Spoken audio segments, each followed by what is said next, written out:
Assalamualaikum warahmatullahi wabarakatuh. Kami dari kelompok 9 ingin menjelaskan mengenai hukum dan stratifikasi sosial yang mana beranggotakan Muhammad Fauzan, Rizky Nurhidayani, dan saya sendiri Triani Oktavia. Baik, langsung saja untuk materi yang pertama adalah pengertian hukum. Hukum adalah undang-undang yang dibuat dan ditegakkan melalui lembaga sosial atau pemerintah untuk mengatur perilaku masyarakat. Nah, hukum adalah kumpulan peraturan yang terdiri atas norma dan sanksi-sanksi. Hukum ialah sesuatu yang berkaitan erat dengan kehidupan manusia, merujuk pada sistem yang terpenting dalam pelaksanaan atas rangkaian kekuasaan penegakan hukum oleh kelembagaan penegakan hukum. Karena segala kehidupan manusia dibatasi oleh hukum. Nah, hukum adalah peraturan atau adat yang secara resmi dianggap mengikat yang dikukuhkan oleh penguasa atau pemerintah.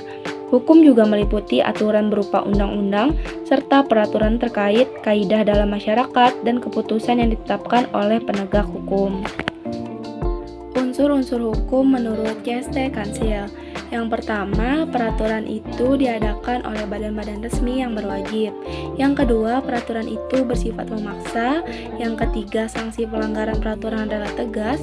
Dan yang terakhir adalah pengertian mengenai tingkah laku manusia dalam pergaulan masyarakat.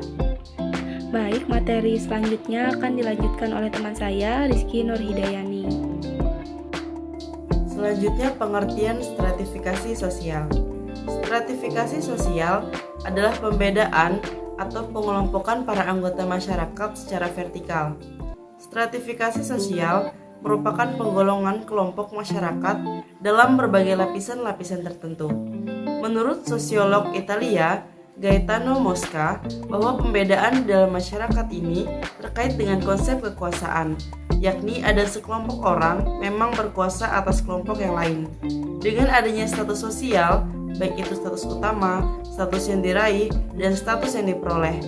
Adanya perbedaan-perbedaan status sosial itu juga turut mempengaruhi pembentukan stratifikasi sosial. Proses terbentuknya stratifikasi sosial terjadi melalui dua cara.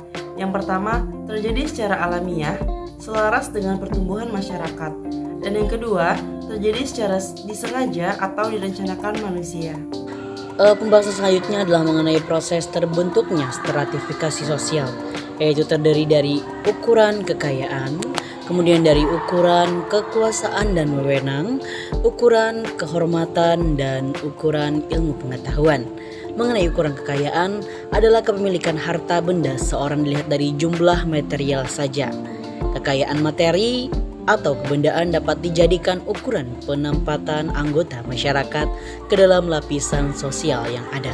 Kemudian ukuran kekuasaan dan wewenang adalah kepemilikan kekuasaan atau power seseorang dalam mengatur dan menguasai sumber produksi atau pemerintahan.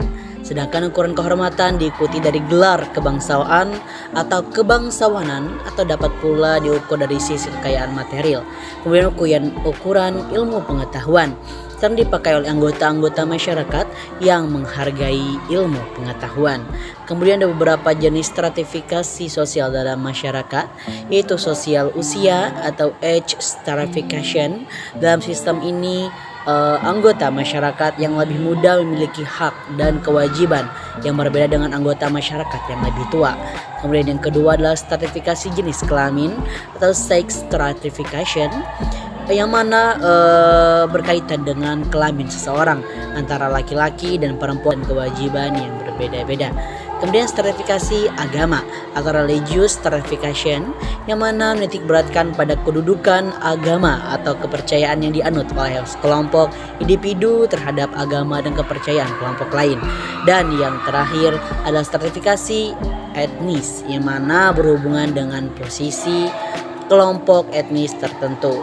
Yang mana di sana terdapat ada stratifikasi tertutup, yaitu hanya di tempat atau di tempat sana saja mereka melakukan hubungan hukum.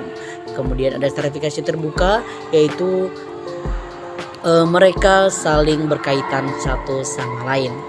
Itu saya dapat kami sampaikan. Apabila ada kekurangannya mohon dimaafkan. Sekian dan terima kasih.